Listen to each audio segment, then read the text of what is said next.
Corbeil, la zone de sécurité prioritaire des Tarterets. La délinquance générale baisse de 20,5%. C'est une évolution très significative. Le taux d'élucidation des affaires est de 43% et le nombre de mises en cause a augmenté de 13,5%, 13,47 précisément. Les atteintes volontaires à l'intégrité physique diminuent de 28,21%.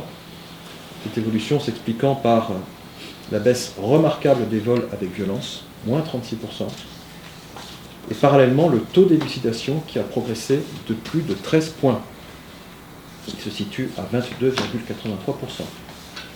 Le travail minutieux des enquêteurs locaux est territorialisé pour élucider les affaires et la présence accrue des effectifs sur la zone de sécurité prioritaire explique ces très bons résultats.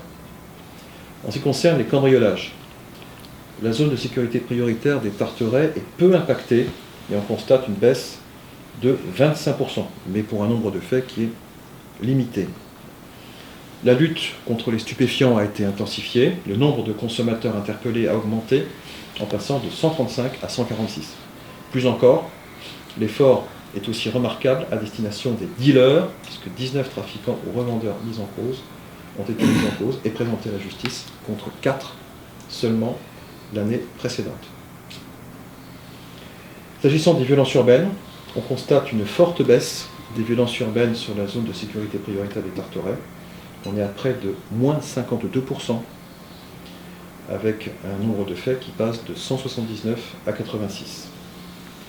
Cette diminution des violences urbaines aux Tarterets résulte notamment d'une diminution de près de 60% des jets de projectiles, de près de 34% des véhicules brûlés et de près de 87% des poubelles incendiées.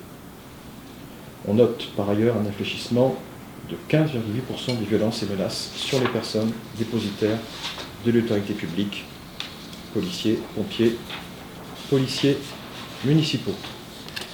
Voilà les quelques